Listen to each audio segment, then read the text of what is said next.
राव साहब का राजनीति माना भी एक नाटकीय अंदाज से हुआ था। इंद्रजीत को चुनाव लड़वाने के लिए उन्होंने एक बैठक बुलाई। उन्होंने अपने खास लोगों को कहा कि भाई तुम लोग उठकर राव इंद्रजीत का नाम लेना। तो राव ने बड़े नाटकीय अंदाज से कहा, नहीं भाई नहीं, मैं अपने बच्चे का भविष्य नहीं बिगाड़ना चाहता। वो वकालत करता है हाई कोर्ट में, कल सुप्रीम कोर्ट में करेगा, वो जज बनेगा, उसका भविष्य बिगड़ जाएगा। वो टर्निंग पॉइंट ये था कि राव इंद्रजीत का भाई अजीत सिंह उसके अंदर राजनीति में आने की हिलोरे मारने लगे, और वो राव साहब की सहमति से, अंडरग्राउंड सहमति से लोक दल के अंदर शामिल हुआ 86 के अंदर। हरियाणा में भी देवलाल जी का वर्चस्व था ही, और केंद्र के अंदर राजीव गांधी के खिलाफ एक चल रही थी। तो राव साहब को मंत्री पद से हटा दिया। 96 के अंदर राव वीरेंद्र सिंह कांग्रेस में आ गए। राव इंद्रजीत भी टिकट मांग रहे थे एमपी की। नरसिंह राव का उस समय वर्चस्व था, ठीक है, कि भाई राव साहब पुराने नेता हैं, उनके साथ के हैं राव वीरेंद्र सिंह। तो उन्होंने राव इंद्रजीत की बजाय प्रीफर किया राव वीरेंद्र सिंह, उनके पिताजी को। यूपीए सरकार 1 में तो ये मंत्री थे, राज्य मंत्री, परंतु यूपीए 2 में जो सरकार बनी उनमें इनको मंत्री नहीं बनाया गया। तो राव साहब का ये कहना था कि भाई डॉक्टर मनमोहन सिंह जी तो मुझे मंत्री बनाना चाहते थे, परंतु भूपेंद्र सिंह हुड्डा ने मुझे मंत्री नहीं बनने दिया। फिर इनको सोनिया जी ने बुलाया राव साहब को अकेले को, ठीक है, और इनके सामने कहा कि भाई मुख्यमंत्री तो आपको नहीं बनाएंगे, क्योंकि ये समानांतर रूप से 2012 में ही भाजपा में जाने के लिए इन्होंने अपनी लॉबिंग शुरू कर दी थी। उसके अंदर बैठक हुई, उसमें जो इनके प्रमुख 8-10 कार्यकर्ता थे, राव साहब थे, राव साहब की पत्नी थी, ठीक है। तो उन्होंने कहा कि भाई ये तय कोई गैर राजनीतिक मंच बनाएंगे, एक बनाएंगे राजनीतिक पार्टी और एक बनाएंगे गैर राजनीतिक मंच। उसी दिन राव साहब ने तय कर लिया था मैं भाजपा में जाऊंगा, और इन्होंने विधिवत घोषणा नहीं की थी पटौदी के अंदर। धड़ाधड़ लोगों ने बीजेपी ज्वाइन करने की प्रक्रिया शुरू हो गई थी। पर एम्स का कंसेप्ट ही राव इंद्रजीत ने किया था। जो बावड़ के अंदर रैली हुई थी उसमें इन्होंने मांग करी, जगह बताई, और अनजाने के अंदर भोलेपन में कह दो या जुमलेबाजी के रूप में कह दो, वो मनोहर लाल खट्टर ने कह दिया बन जाएगी। तो जब डिफेंस मिनिस्ट्री बनने का कंसेप्ट आया तो राव इंद्रजीत ने उस प्रस्ताव को आगे हरियाणा में बना लो, और भूपेंद्र सिंह हुड्डा की सहमति से मंत्री कौन होता है लिखने वाला, आदेश तो सरकार का जब होगा, जब डिफेंस सेक्रेटरी आदेश देगा कि ये प्रस्ताव हो गया है, तो ये टेक्निकल बहाना भूपेंद्र हुड्डा ने बनाया कि भाई बात खत्म हो जाएगी। राव इंद्रजीत सिंह की 49 साल की राजनीति की सबसे बड़ी भूल।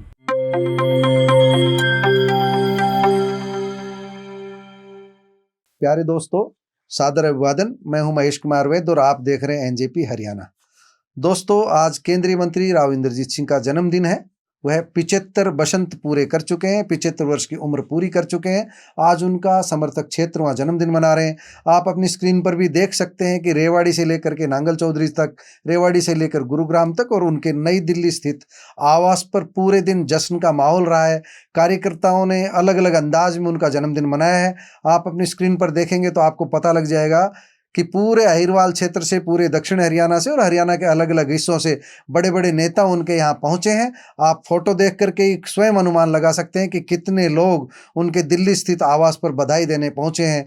टेलीफोन नेताओं के आए हैं, राव इंद्रजीत को बधाइयाँ दिए, उनके स्वस्थ जीवन की कामना की है। बनता भी है, क्योंकि 75 वर्ष पूरे किए हैं, स्वस्थ जीवन जिया है, और राजनीति में भी एक उच्च मुकाम जो हर किसी को नहीं मिलता। 6 बार सांसद, 4 बार विधायक रहे, लगातार 5वीं जीत उनकी गुरुग्राम लोकसभा क्षेत्र से हुई है। तो लगातार किसी की जीत होना केवल हालात के कारण नहीं हो सकता, व्यक्ति की अपनी लोकप्रियता भी होती है। तो उसी लोकप्रियता के संदर्भ में उनके बारे में जानकारी लेने के लिए, उनके जीवन के सफरनामे के बारे में बताने के लिए, उनकी उपलब्धियों के बारे में बताने के लिए, उनकी कमजोरियों के बारे में बताने के लिए, उनके राजनीतिक भविष्य के बारे में बताने के लिए हमने आमंत्रित किया है वेद प्रकाश विद्रोही को।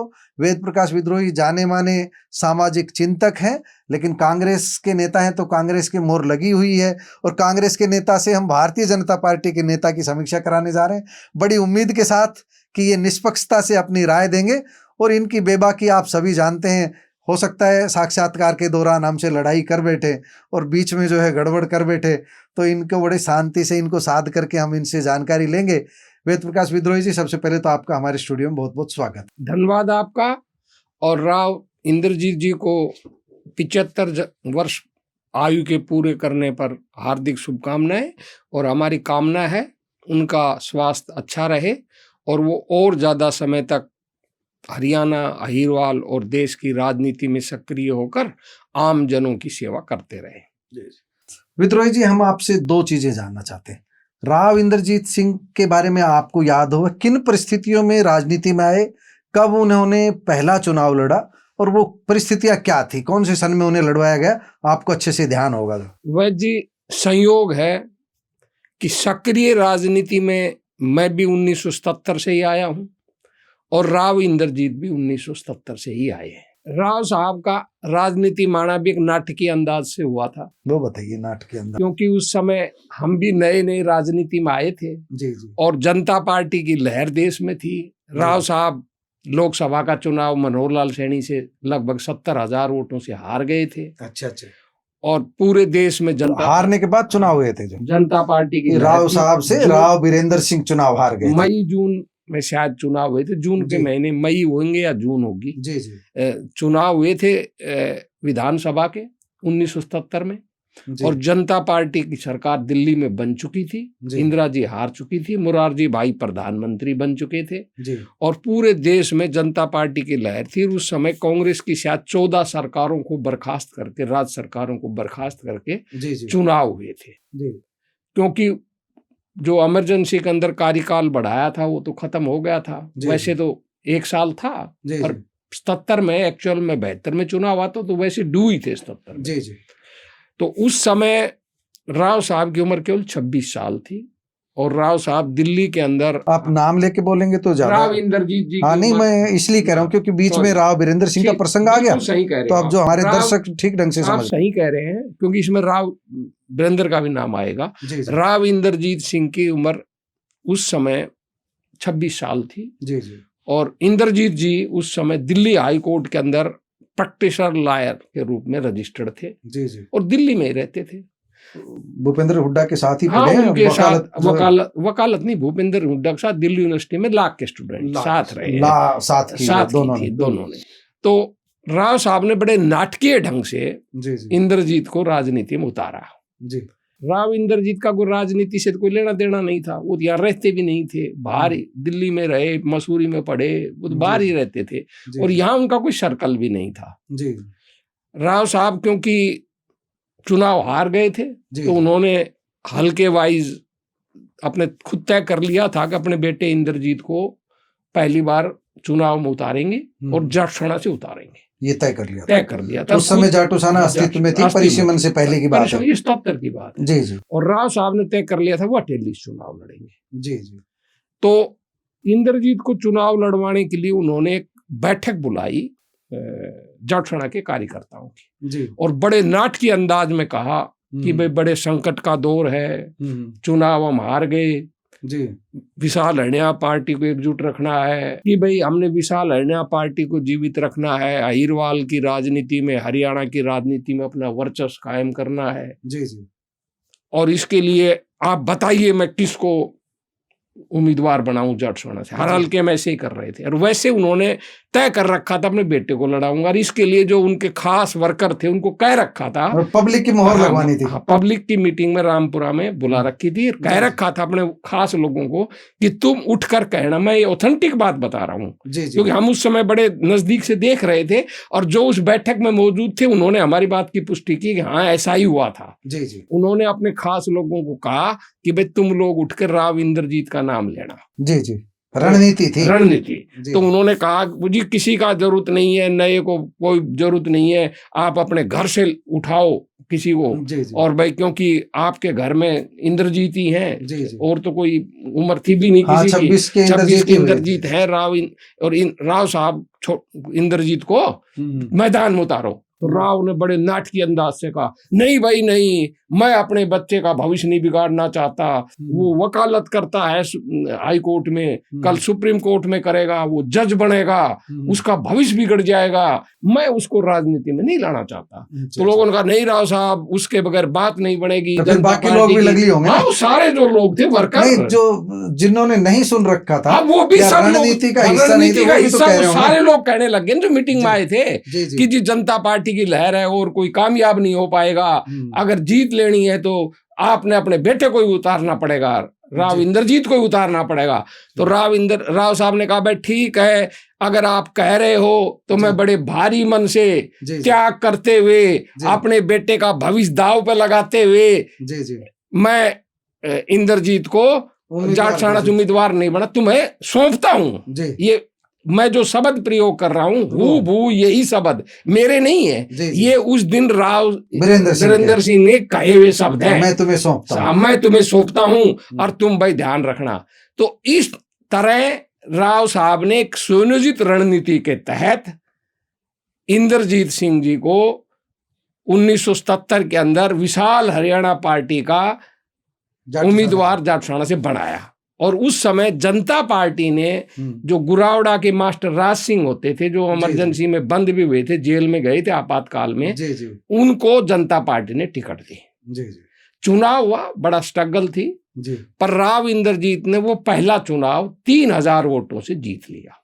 जनता पार्टी की लहर में चुनाव जीतना बहुत पकड़ तो थी, राव वीरेंद्र की बड़ी बड़ी। जब जनता पार्टी की लहर थी, जनता पार्टी के उम्मीदवार के से राव साहब लोकसभा का चुनाव 70,000 वोटों से हार गए। और उसके बाद चुनाव, और उसके 2 महीने बाद ही राव साहब ने वो लोकसभा का विशाल हरियाणा से विशाल हरियाणा पार्टी से बन चुकी थी। उस समय विशाल हरियाणा पार्टी बन चुकी थी।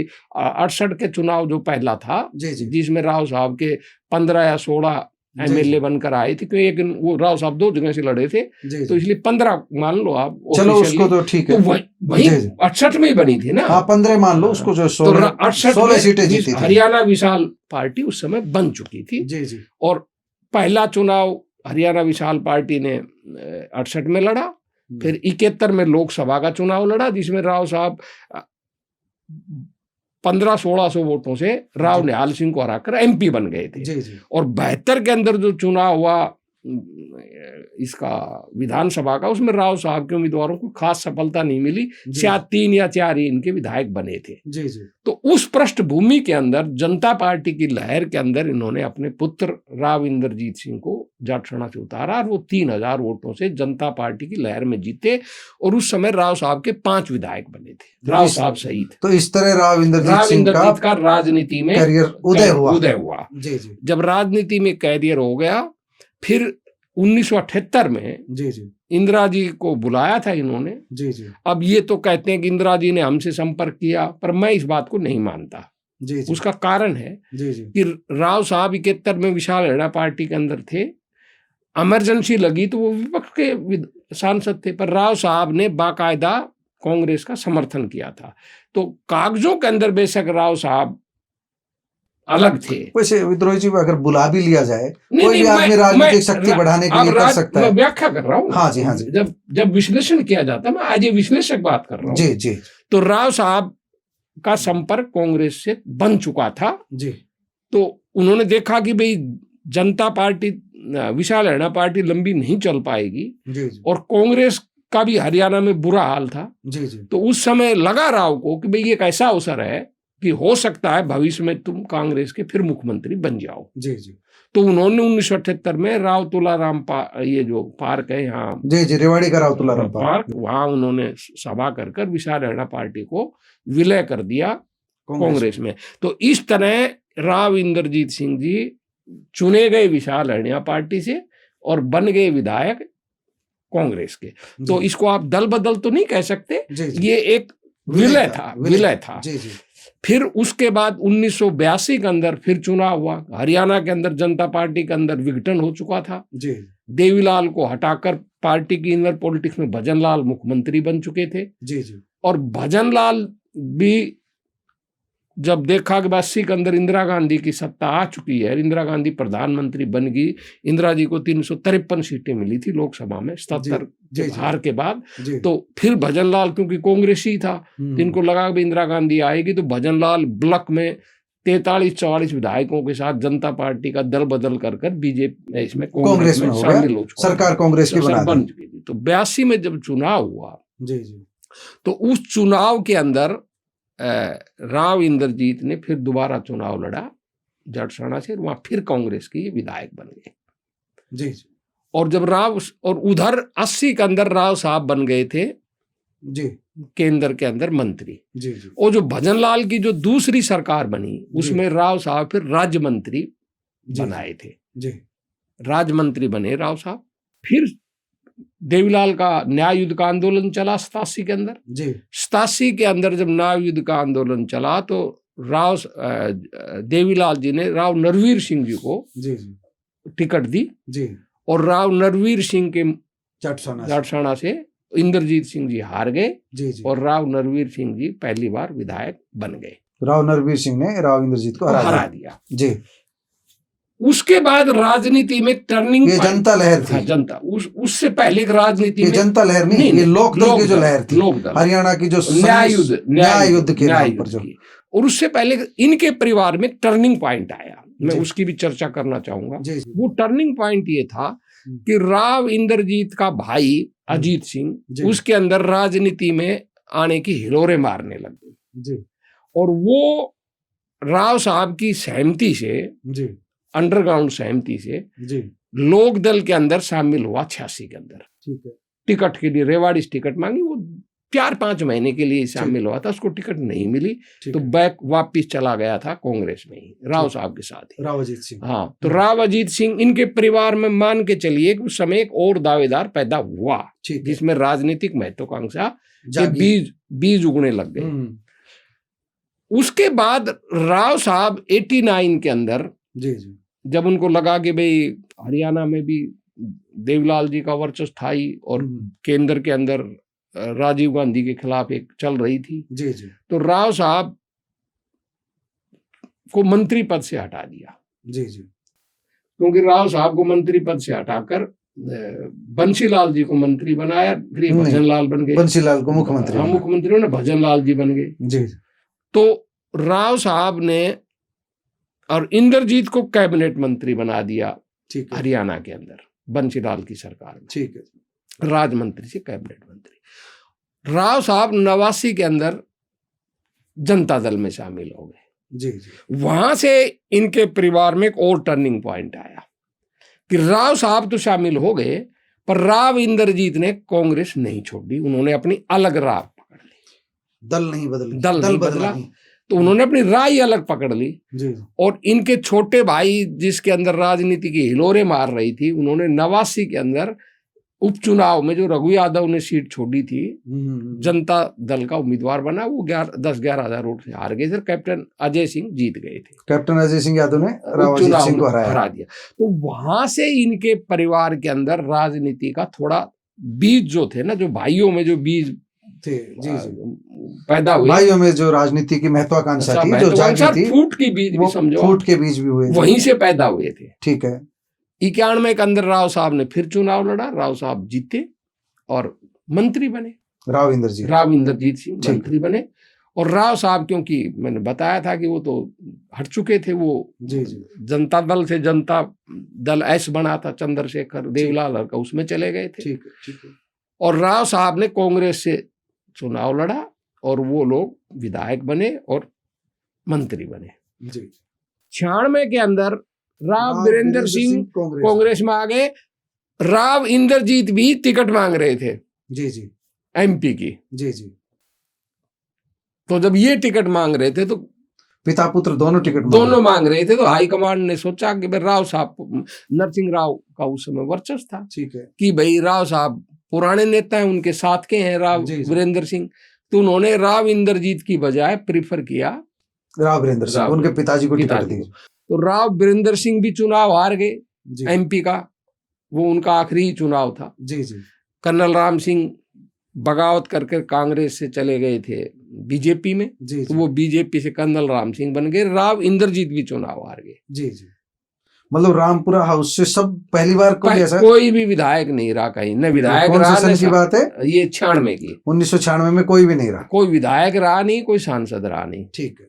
और जगदीश यादव बन गए थे हरियाणा विकास पार्टी से, मंत्री बने। फिर मंत्री बने, वो इंद्रजीत को हरा दिया था उन्होंने। ठीक है। फिर 98 के अंदर राव साहब ने फिर टिकट मांगी। जब उपचुनाव लोकसभा भंग हो गई थी तो मिड टर्म पोल हुआ, तो 98 में राव साहब ने फिर टिकट मांगी कांग्रेस की।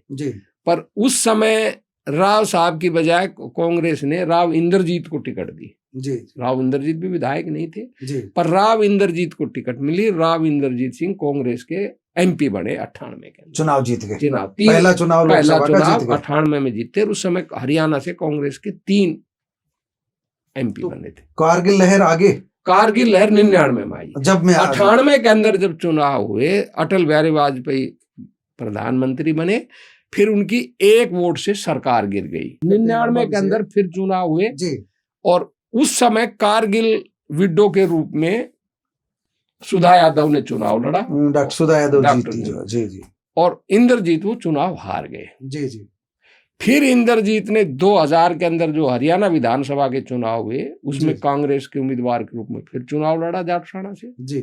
और राव इंद्रजीत सिंह जाटसाना से फिर विधायक बन गए। तो राव इंद्रजीत 2 बार हारे। फिर उसके बाद वो 2005 में सांसद बने, 2009 में बने। और फिर ये 2014 का जब समय आया, 2009 के जब इनको मंत्री पद से हटा नहीं लिया गया, 2009 तक तो ये मंत्री थे। पर जो 2009 के बाद मनमोहन सिंह की सरकार थी, वही टर्निंग पॉइंट बता रहा हूं, एक बार क्लियर करके। डॉक्टर मनमोहन सिंह की यूपीए सरकार 1 में तो ये मंत्री थे, राज्य मंत्री। परंतु यूपीए 2 में जो सरकार बनी, उनमें इनको मंत्री नहीं बनाया गया।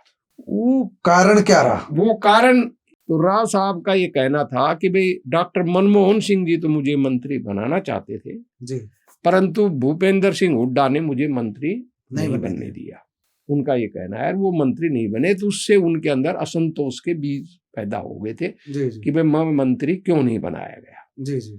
तो वो उसके मंत्री न बनने के बाद फिर इन असंतोष थे। कुछ राजनीतिक परिस्थितियां ऐसी बनी, कुछ हुड्डा जो अलोकप्रिय हुआ, तो इन्होंने कहा कि मेरे को मुख्यमंत्री बनाओ, राव साहब को। कांग्रेस हाईकमान ने इनको मुख्यमंत्री नहीं बनाया। कहा कि भाई हमारी स्थिति नहीं है कि हम बदलाव कर सके, आपको हम प्रदेश अध्यक्ष बना देते हैं कांग्रेस का। तो 2012 में राव इंद्रजीत को कांग्रेस का प्रदेश अध्यक्ष बनाने का प्रस्ताव दिया गया। राव साहब ने अपने साथियों से चर्चा की होगी कि मैं उसकी चर्चा नहीं करना चाहता, वो अप्रासंगिक है। ठीक है। राव साहब ने वो ठुकरा दिया जी। मैंने जोर देकर कहा था उस समय कि आपका राजनीतिक भविष्य तगड़ा होगा, भविष्य के आप मुख्यमंत्री बनोगे और आप इस ऑफर को स्वीकार कर लो। सोनिया गांधी से मिलने के लिए कौन कौन गए? सोनिया गांधी से मिले राव साहब अकेले। जी। हरिप्रसाद से हम 3 मिले। उन्होंने कहा पहले हरिप्रसाद से बात कर लो। जी। तो मैं, जगदीश नेहरा और राव इंद्रजीत जी तीनों गए। हमने अपना ज्ञापन दिया और अपनी बात रखी जो हम रखना चाहते थे। नेतृत्व के बदलाव की, मुख्यमंत्री के बदलाव की, प्रदेश अध्यक्ष के बदलाव की। ठीक है। तो प्रदेश अध्यक्ष के रूप में फिर इनको सोनिया जी ने बुलाया, राव साहब को अकेले को। ठीक है। और इनके सामने कहा कि भाई मुख्यमंत्री तो आपको नहीं बनाएंगे, क्योंकि हमने ब्रीफ कर दिया था जनरल सेक्रेटरी को, और जनरल सेक्रेटरी ने ब्रीफ कर दिया सोनिया गांधी को कि भाई आपको प्रदेश अध्यक्ष बना देते हैं। तो राव साहब ने ये बात आकर मीटिंग के बाद हमको बताई, ठीक है, हम दोनों को।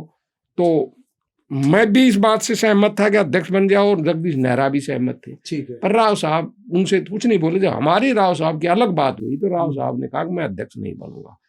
और बोला इसीलिए नहीं बनूंगा कि कांग्रेस चुनाव हारेगी, हालात खराब है। मुझे बिल्कुल सही कह रहे हो आप, हालात खराब है, चुनाव हारेगी, और चुनाव हारने के बाद आप गैर जाट के नेता उभर जाएंगे और भविष्य के अंदर कांग्रेस के आप मुख्यमंत्री बन जाओगे। आपने सुझाव दिया था 2019, पर उन्होंने स्वीकार नहीं किया। उन्होंने कहा नहीं भाई मैं तो अब बीजेपी में जाऊंगा, क्योंकि ये समानांतर रूप से 2012 में ही भाजपा में जाने के लिए इन्होंने अपनी लॉबिंग शुरू कर दी थी। ये बात केवल हम दो ही जानते हैं, मैंने इसलिए ऑथेंटिक कह रहा हूँ कि तीसरे को तो पता ही नहीं था। इन्होंने अपनी ये लॉबिंग 2012 में ही शुरू कर दी थी। उन्होंने मुझे बताया था कि उनको ये आशंका थी कि मैं नहीं जाऊंगा साथ, मैं गांधीवादी था, तो इसलिए क्योंकि उन्होंने खुलकर मेरे से बात की थी। और राव साहब की सलाह केवल अपनी पत्नी से लेते हैं और किसी से नहीं लेते। ठीक है। दिल्ली के अंदर राव साहब के घर के अंदर जो इनका 6 वो लोधी स्टेट का जो अधिकृत घर है, उसके अंदर बैठक हुई। उसमें जो इनके प्रमुख 8-10 कार्यकर्ता थे, राव साहब थे, राव साहब की पत्नी थी। ठीक है। तो उन्होंने कहा कि भाई ये तय कोई गैर राजनीतिक मंच बनाएंगे। ठीक है। एक बनाएंगे राजनीतिक पार्टी और एक बनाएंगे गैर राजनीतिक मंच। ठीक है। तो उसमें उन्होंने अपने बैठक हुई, शाम के 4-6 बजे की बात है ये। बोला भाई नाम 2012 की बात है, 13 की 2012 की बात। अच्छा चलो, हाँ 12 की बात है, 12 की बात है। बोला भाई नाम, उसकी पहली रैली पटौदी में रखी गई थी। ठीक है। तो बोला नाम सबने अपने अपने बताए, किसी ने कुछ न, तो मैंने कहा कि भाई नाम रखो इंसाफ मंच। ठीक है। तो वो इंसाफ मंच ही नाम अडॉप्ट कर लिया गया और उसकी पहली रैली पटौदी के अंदर हुई थी। ठीक है। और एक इन्होंने अपनी बेटी भारती राव के नाम पर पार्टी का गठन करा। पार्टी का इस समय मुझे सही नाम याद नहीं है, इंसाफ पार्टी थी या कुछ और नाम था। वो भारतीय हरियाणा इंसाफ कांग्रेस, शायद इंसाफ शायद इसी तरह का था, जन कांग्रेस या कांग्रेस, मैं कह रहा हूँ सही नाम याद नहीं। ठीक है। मतलब एक राजनीतिक दल बना दिया के नाम से एक राजनीतिक दल का गठन कर लिया कि यदि भाजपा से टाई अप नहीं हुआ तो अपने उससे चुनाव लड़ेंगे। पर उसी दिन राव साहब ने तय कर लिया था मैं भाजपा में जाऊंगा। और इन्होंने विधिवत घोषणा नहीं की थी पटौदी के अंदर, पर पटौदी के अंदर जो स्टेज पर इन्होंने अपने वर्करों से एडवांस भाषण दिलवाए थे, उसमें बड़ा साफ कर दिया गया था भाई कांग्रेस की खिलाफत की गई थी और ये एक आधार तैयार कर लिया गया था कि कांग्रेस को छोड़ा जाएगा।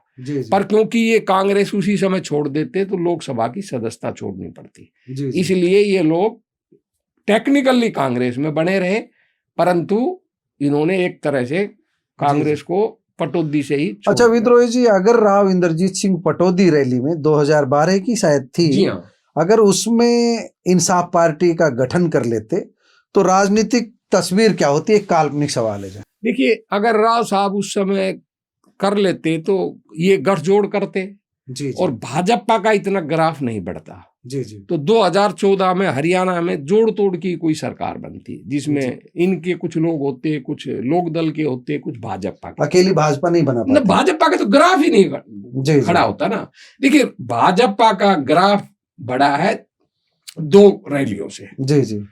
जब नरेंद्र मोदी रेवाड़ी के अंदर आए, जी जी, 15 सितंबर को, जी जी, तो उससे इनका माहौल बना था। जी जी। और राव इंद्रजीत ने जब 23 सितंबर को कांग्रेस छोड़ने की घोषणा कर दी और स्पष्टता घोषणा कर रहे तो बीजेपी में जाएंगे, गए 6 महीने बाद थे, कुछ दिन बाद वो राजनाथ सिंह ने ज्वाइन किया, 6 महीने बाद गए थे, फरवरी में ज्वाइन किया था जब लोकसभा का चुनाव आ गया ताकि सदस्यता ना छोड़नी पड़े। जी जी। इसलिए वो घोषणा कर दी थी, 23 सितंबर को कांग्रेस छोड़ दी थी। जी जी।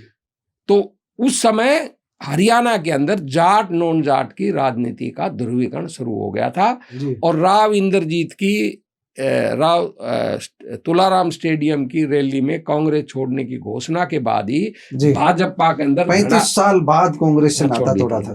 धड़ाधड़ लोगों ने बीजेपी ज्वाइन करने की प्रक्रिया शुरू हो गई थी। तो ये 2 ही घटनाएं थी जो बीजेपी को हरियाणा के अंदर ज्वाइनिंग शुरू हुई थी। जी जी। नरेंद्र मोदी की रैली, नरेंद्र मोदी के बाद 8 दिन बाद राव की रैली। विद्रोही जी, राव इंद्रजीत सिंह की 49 साल की राजनीति में बड़ी उपलब्धियां क्या है जो इस क्षेत्र के लिए जो आप मानते हैं? देखिए, 2004 से पहले तो राव की कोई इंडिपेंडेंट उपलब्धि थी नहीं। जी जी। क्योंकि राव साहब इंडिपेंडेंट नेता भी नहीं बने थे, जो कुछ थे राव वीरेंद्र सिंह की छत्रछाया और कांग्रेस की कृपा थी। जी जी। 2005 के बाद राव साहब की एक बड़ी उपलब्धि तो मैं मानता हूं कि जो केंद्रीय विश्वविद्यालय जो बना था हमारे यहाँ महेंद्रगढ़ में, वो यहाँ नहीं बनता, रोहतक चला जाता। वो रोहतक यूनिवर्सिटी को ही केंद्रीय यूनिवर्सिटी का दर्जा देना चाहते थे। जी जी।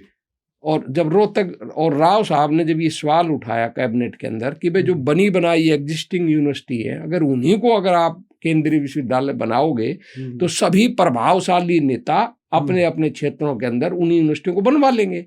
तो कैबिनेट के अंदर नीतिगत फैसला हुआ था कि और सेंट्रल यूनिवर्सिटी बनने के बाद जो फिर दूसरा जो राव साहब का था, भाई ये जो जब ये फ्रेट कॉरिडोर बन रहा था डेडिकेटेड फ्रेट कॉरिडोर, तो जो रैपिड था, ये भूपेंद्र हुड्डा की भी इच्छा थी, राव की भी इच्छा थी, मेट्रो की थी, तो इनमें इनका योगदान कह सकते हो, राव इंद्रजीत। हाँ, योगदान। चलो दो चीजें हुई, तो ये दो बड़ी उपलब्धियां ये रही, ये कांग्रेस के टाइम कांग्रेस के टाइम। दूसरा, जब राव साहब ने बगावत कर दी जी तो स्वाभाविक है ये जो मीरपुर के अंदर जो रीजनल सेंटर का मुद्दा बहुत सालों से उठ रहा था जी, इसमें सभी लोग उठा रहे थे, पर वो सिरे ही नहीं चढ़ पा रहा था यूनिवर्सिटी का जी। तो राव को काउंटर करने के लिए, कैप्टन को उभारने के लिए, वो रीजनल सेंटर का जो मुद्दा दबा पड़ा था, यूनिवर्सिटी बनाने वो यूनिवर्सिटी बन गई।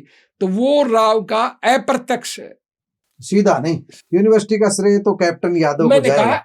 लेकिन वो आपने सरे कोई भी ले ले, मैं किसी को इनकार ही नहीं कर रहा, मैंने कह रहा हूं उसका अप्रत्यक्ष, मैंने शब्द क्या प्रयोग किया है कि अगर राव बगावत नहीं करते तो यूनिवर्सिटी भी नहीं बनती। चलो, आपकी बड़ी बात है। हाँ। राव बगावत नहीं करते तो बगावत करके राव ने यूनिवर्सिटी दिला दी। हाँ, ठीक है। हाँ, वो उसका अप्रत्यक्ष मैंने बात कही। ठीक है। ये तो इनका कांग्रेस के जमाने का जी। मैं अहिरवाल के लिए कह सकता हूँ।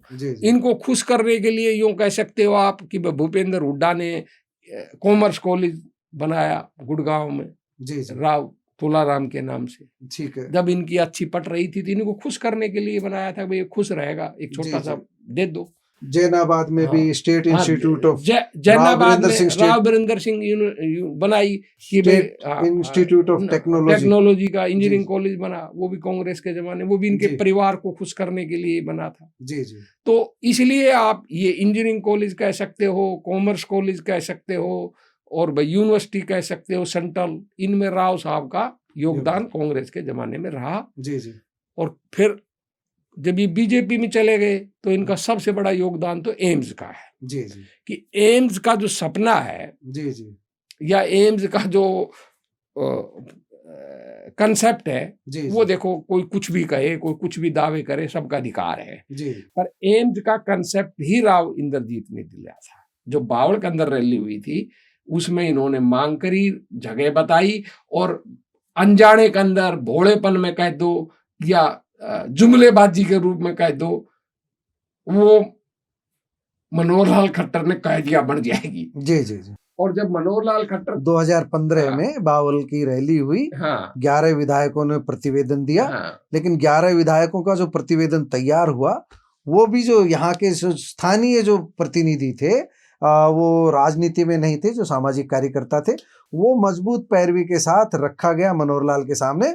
और मनोहर लाल ने घोषणा इसलिए की क्योंकि राव इंद्रजीत सिंह ने उस प्रस्ताव की मजबूत पैरवी की थी। जब ये हुआ तो उस समय कहीं चर्चा तक भी नहीं थी, ये एकदम अचानक आया था मुद्दा। मेरा उस दिन भी यही स्टेटमेंट था कि राव इंद्रजीत ने जाने अनजाने के अंदर घोषणा तो करवा ली, पर ये मुख्यमंत्री का अधिकार क्षेत्र ही नहीं है। एम्स कहाँ बढ़ेगा, कहाँ नहीं बढ़ेगा, ये केंद्र का विषय है, ये केवल मात्र रिकमेंड कर सकते हैं। अगर वो किसी भी तरह ये घोषणा नहीं करवाते जी, जो अधिकार क्षेत्र के बाहर घोषणा थी मुख्यमंत्री की, तो ये मुद्दा ही नहीं बनता। चलिए, एम्स का हो गया, केंद्रीय विश्वविद्यालय का हो गया, dedicated freight corridor, commerce college बता दिया गुरुग्राम का, यहाँ Rao Birendra state institute of technology Dahina Jainabad का बता दिया। बड़े काम आपने गिनवा दिए। कोई और भारतीय जनता पार्टी कार्यकाल में कुछ ऐसा जो राव इंद्रजीत की वजह से इस क्षेत्र को मिला हो? छोटे छोटे होते, पर ऐसा कोई काम नहीं है, क्योंकि और तो कोई हमारे इलाके में कोई बड़ा काम हुआ ही नहीं। बड़े काम पेंडिंग जरूर है, RRTS पेंडिंग है, पानी का बंटवारा पेंडिंग है, जो डिफेंस यूनिवर्सिटी वो पेंडिंग है। डिफेंस मिनिस्ट्री का मैं भूल गया, जब डिफेंस मिनिस्ट्री का जब प्रस्ताव हुआ था उस समय संयोग से राज्य मंत्री थे डिफेंस के जी। तो जब डिफेंस मिनिस्ट्री बनने का कंसेप्ट आया जी। तो राव इंद्रजीत ने उस प्रस्ताव को कहा कि हरियाणा में बना लो, और भूपेंद्र सिंह हुड्डा की सहमति से बिनोड़ा बोला हम जमीन दे देंगे। केंद्र ने कहा 200 एकड़ जमीन दे दो जी। तो वो 200 एकड़ जमीन बिनोला से राव इसकी सहमति से भूपेंद्र हुड्डा की सहमति से हरियाणा सरकार ने अधिकृत करके केंद्र को दे दी, तो वो केंद्र में पास हो गया। पर जब मोदी जब आए तो उन्होंने उसको एक किस्म से ठंडे बस्ते में डालकर गुजरात में बना दी वो डिफेंस। मतलब अब यहाँ नहीं बननी है, मतलब ही नहीं। तो राव इंद्रजीत का विजन था पर वो बनेगी अब गुजरात में बन गई, यहाँ नहीं बनने। अच्छा, अभी तो छोटी छोटी उसके बाद एक लाइन रहेगी थी, एक बड़ा काम जैसे मेडिकल कॉलेज का हुआ। जी जी। अब उसमें मैं नहीं मानता कि उसमें कोई राव का कोई विशेष हाथ था। जी जी। वो जो वहाँ के स्थानीय, हो सकता है राव का भी कुछ हाथ। कोरियावास वाले में? हाँ, कोरिया। एक सैनिक स्कूल जो हमने छोड़ा, तो मैं भूल गया, सैनिक स्कूल का भी एक रोचक मामला है। जब ये सैनिक स्कूल राव साहब मंत्री बन गए, जी जी, और सैनिक स्कूल का क्योंकि 82 से लटका हुआ मामला था, ठीक है, तो राव साहब ने फिर सैनिक स्कूल का मुद्दा उठाया कि भाई सैनिक स्कूल बनवाओ। ये बार बार चिट्ठियां लिखवाते रहे। ठीक है। झज्जर के अंदर बैठक हुई, ठीक है, कैप्टन बैठक थी कांग्रेस की, तो कैप्टन ने भी कहा है वो कि भाई सैनिक स्कूल का मुद्दा बहुत उठ रहा है, भाई मंत्री थे ये, जी जी, तो ये इस पर कुछ बोलो, राव साहब रोज कह रहा है पर बनना चाहिए, कैप्टन ने कहा। तो भूपेंद्र हुड्डा ने मेरे कान में कहा, जी जी, कि भाई बोला भाई मैं एक बयान दिलवा देता हूँ विद्रोही से। मैं उस समय सरकार का अधिकृत प्रवक्ता था, ठीक है, कि भाई राव साहब केंद्र से, राव साहब कहते ना बनाओ, पैसा देना पड़ता है, जी जी, बोला भाई केंद्र से चिट्ठी लिखवा दे तो हम पैसे दे देंगे, ठीक है। तो मैंने बयान दे दिया कि भाई इन्होंने ये कहा था, मैंने वो पूरा ही दे दिया कि भाई जो ही पैसा केंद्र की चिट्ठी आ जाएगी, जी जी, और भाई हम, क्योंकि राव साहब की कोई बात, राव साहब इस बात पर तो मैं लिख रहा हूँ, तो उन्होंने बहाना ये बनाया कि भाई मंत्री कौन होता है लिखने वाला, आदेश तो सरकार का जब होगा, जब डिफेंस सेक्रेटरी आदेश देगा कि ये प्रस्ताव हो गया है, तो ये टेक्निकल बहाना भूपेंद्र हुड्डा ने बनाया कि भाई बात खत्म हो जाएगी। तो मैंने उसमें एक बात और कह दी कि भाई अपनी तरफ से, क्योंकि मेरा इलाका था, उन्होंने मेरे को अधिकृत किया था, मैं प्रवक्ता था, कि भाई अगर 20 करोड़ डिफेंस सेक्रेटरी चिट्ठी लिख देगा तो 20 करोड़ रुपया हरियाणा सरकार दे देगी। तो मेरे से भूपेंद्र हुड्डा नाराज हो गया, बोला ये मैंने कब कहा था? मैंने कहा ये मैंने अपनी तरफ से कह दिया कि मेरे इलाके का मामला है। ठीक है। तब हमने राव साहब को कहा कि राव साहब आप इसको व्यक्तिगत अहम का मुद्दा क्यों बनवा रहे हो? ठीक है। आप एंटनी से कहकर डिफेंस सेक्रेटरी से चिट्ठी लिखवा दो, ठीक है, सरकार बात हो जाएगी। तो राव साहब ने एंटनी वहां उस समय डिफेंस मिनिस्टर थे, जी जी, एंटनी से कहकर डिफेंस सेक्रेटरी से लेटर लिखवाया, सरकार का जो एक विधिवत लेटर होता है, आम सैनिक स्कूल के लिए तैयार है, हाँ, कि भाई केंद्र सरकार पाली गोहड़ा में सैनिक स्कूल बना देगी, जमीन आप दे देंगे, जी जी, वो गांव के लोग तैयार थे ही, और आप 20 करोड़ रुपया जी जी हमें जमा करवा दो। ये लेटर आ गया, और जब ये लेटर आ गया तो अब सरकार ने कमिटमेंट कर चुकी। इसको संक्षिप्त बता दो कि उनको श्रेय इस तरह गया, बस वो इस तरह श्रेय गया कि उन्होंने लेटर लिखवा दिया, उन्होंने आवाज उठाई थी, भूपेंद्र सिंह हुड्डा ने 20 करोड़ जमा करा दिया। तो अगर भूपेंद्र हुड्डा 20 करोड़ जमा नहीं करवाते तो मतलब हम इसको श्रेय दे दे भूपेंद्र हुड्डा और राव इंद्रजीत दोनों को, इंद्रजीत को भी, कैप्टन को भी। उस कैप्टन की भी इच्छा थी, कैप्टन का भी रोल था कि भाई मंत्री थे ये सरकार में, यूं कह दो भाई इनका रोल नहीं था, सबका योगदान था, पर सैनिक स्कूल इसके पैरवी इंद्रजीत ने। राव इंद्रजीत सिंह की 49 साल की राजनीति की सबसे बड़ी भूल, उस समय दो बातें हुई थी। एक जो राव तुलाराम मार्ग था दिल्ली के अंदर 1986 के अंदर, उसको पाल में मार्ग किया गया, एक हिस्से को ये हटा रहे थे, विवाद रहा। और एक बंसीलाल सरकार ने, जिसमें इधर की तरफ से 3 मंत्री थे, जी जी, कैप्टन अजय भी राज्य मंत्री थे, जी जी, ये इंद्रजीत कैबिनेट मिनिस्टर था, जी जी, और अपना ये colonel Ram Singh cabinet minister थे, जी जी। तो हरियाणा सरकार ने उस छुट्टी को रद्द किया, तो ये लोग नहीं बोले, कोई भी नहीं बोला। बोलना चाहिए था जो इनको बोलना चाहिए था। ये तो इनका पारिवारिक राव इंद्रजीत को बोलना चाहिए था। इससे इनको कोई भी राजनीतिक नुकसान नहीं हुआ, इसलिए मैं इस भूल को इसलिए भूल में शामिल नहीं कर रहा था। मेरा ये मानना है, जी जी, मेरा ये मानना है, राव इंद्रजीत सिंह का कोई राजनीतिक गलत फैसला बड़ा जो आपने बताया अध्यक्ष नहीं बनाया, मेरे हिसाब से, मेरा हिसाब, हो सकता है मैं गलत हूँ, जी जी, कि राव इंद्रजीत सिंह कांग्रेस छोड़कर उस समय कांग्रेस का प्रदेश अध्यक्ष स्वीकार कर लेते और 5 साल संघर्ष का मन बना लेते, जी जी, तो वो 2019 में हरियाणा के मुख्यमंत्री बन सकते थे। ये मेरा आकलन है, जी जी, क्योंकि भाजपा में राव साहब मुख्यमंत्री बनने के लिए गए थे, ये कटु सत्य है। जी पर्दे के पीछे कोई कुछ भी कहे, भाजपा के स्ट्रक्चर में हमने इनको पहले ही कहा था कि भाजपा के स्ट्रक्चर में आप कुछ भी राजनीतिक फायदा उठा सकते हो, पर आपका मुख्यमंत्री बनना मुश्किल है। अच्छा, चलिए अब जो एक बात करते हैं कि राव इंद्रजीत सिंह का 75 साल के पूरे हो गए, क्या अभी भी आगे राजनीति में कोई ऊंची छलांग लगाने का चांस बचा हुआ है, क्या सोचते हैं? देखिए, ये भाजपा के ऊपर निर्भर करता है जी। अब भाजपा कह रही थी भाई 75 साल बाद हम रिटायर कर देंगे, मोदी जी भी 75 के हो गए, वो भी रिटायर नहीं हुए। अब भाजपा अगर येदियुरप्पा का भी 80 येदियुरप्पा के बाद लड़ाया गया, रिटायर, वो बड़ी वो नहीं लड़ाया तो गया, लड़ाया, वो तो जबरदस्ती रिटायर हुआ, तो मान नहीं रहा। येदियुरप्पा तो इनके कंट्रोल में रणजीत चौटाला को चुनाव लड़वाया, रणजीत को चौटाला को लड़ाया, 90 साल के उसको मुख्यमंत्री घोषित। वो तो कई उदाहरण है, पर अब राव इंद्रजीत के बारे में क्या सोचते हो, वो बताओ, आप क्या देखते हैं भविष्य? अब भाजपा क्या करेगी? अगर भाजपा इनको टिकट देती है, जी जी, और भैया भाजपा मान लो 29 में जीत जाती है, तो हो सकता है प्रमोशन से कैबिनेट मिनिस्टर बन जाए, पर मुझे नहीं लगता कि राव इंद्रजीत का इससे ज्यादा कोई भविष्य है। इससे ज्यादा अभी जो उनकी जो राजनीतिक विरासत है वो आरती सिंह राव के पास पहुंच गई है। आप क्या मानते हैं, आरती सिंह राव की राजनीति को आपने देखा है, 1 साल से वो मंत्री भी, 1 साल से ज्यादा समय हो गया, और उससे पहले भी उनका राजनीति में तो वो चुनाव नहीं लड़ पाई लेकिन थी ही सक्रिय। क्या मानते हैं, आरती सिंह राव राव इंद्रजीत से आगे जाएगी, उनके बराबर रहेगी, राव वीरेंद्र सिंह जैसा रुतबा पाएगी, या राजनीति में फेल हो जाएगी? विद्रोही क्या मानते हैं? देखिए, राजनीति संभावनाओं का खेल है जी। राव वीरेंद्र सिंह जैसा रुतबा पाना तो मुश्किल है जी जी, क्योंकि रुतबा पाने के लिए स्वयं का एक व्यक्तित्व होना चाहिए जी। तो जो राव वीरेंद्र का व्यक्तित्व था, जी जी, वो ना इंद्रजीत का है जी जी, और ना आरती राव का, पर आरती राव में क्वालिटी है जी। एक तो वो योग्य है, ठीक है, मृदुभाषी है और महिला है, ठीक है, और राव के खेमे में वो एक्सेप्ट लीडर बन चुकी है। तो राव की जो विरासत है उसके एक्सेप्ट लीडर, और जो राव के सपोर्टर हैं, वोटर हैं, वो भी ये स्वीकार कर चुके हैं कि भाई हमारी भविष्य की नेता आरती राव होगी। जी जी। अब वो भाजपा में कितनी लंबी छलांग लगा पाएगी, जी जी, ये तो भाजपा जाने, क्योंकि भाजपा में केवल व्यक्ति का खुद का ही कोई रोल नहीं होता, उनका तो सारा नागपुर से तय होता है। जी जी।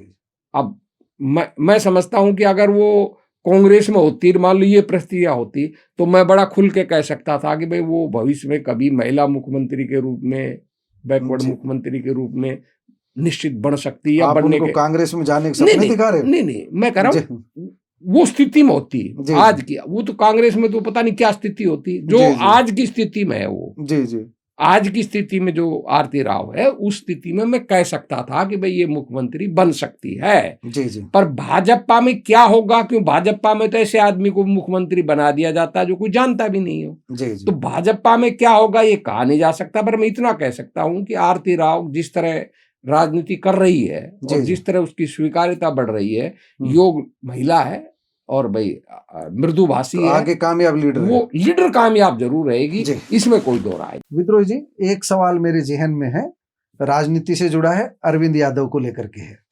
2019 का जब चुनाव आया तो राव इंद्रजीत सिंह की संस्तुति पर सुनील मूसेपुर टिकट लेकर के आते हैं। राजनीति में एकदम अचानक सुनील मूसेपुर का आना, और अरविंद यादव बड़े उम्मीद में थे कि उनको टिकट मिल जाएगी, कापड़ीवास भी टिकट मांग रहे थे, कई नेता टिकट मांग रहे थे। अरविंद यादव के ऑफिस में जो भी कुछ हुआ, राव इंद्रजीत वहां पहुंचे, वो बिल्कुल ऐसा था अप्रत्याशित। तो जब उस ऑफिस में जो, जिसको हम कह सकते हैं बड़े कटु वचन जो है वहां पर कहे गए, राव इंद्रजीत सिंह वहां से उठकर चले गए, वो जो घटना हुई, उस घटना को आप किस संदर्भ में देखते हैं कि क्या सुनील मूसेपुर को उस घटना से नुकसान हुआ, सुनील मूसेपुर विधायक बन सकते थे, राव इंद्रजीत का कद बढ़ता था, या उस घटना से अरविंद यादव को नुकसान हुआ? उस घटना का राजनीतिक विश्लेषण चाहते हैं आपसे कम शब्दों में। देखिए, राव इंद्रजीत सिंह जी ने सुनील मूसेपुर जी को टिकट दिलवाकर मेरी नजरों में राजनीतिक भूल की थी। उसकी बजाय वो किसी और कार्यकर्ता को, साधारण से साधारण को दिलवा देते जी, तो उनको इतनी परेशानी नहीं होती। जी जी, क्योंकि उनका एक पारिवारिक विवाद था जिसकी वजह से छवि बिगड़ी हुई थी। ठीक।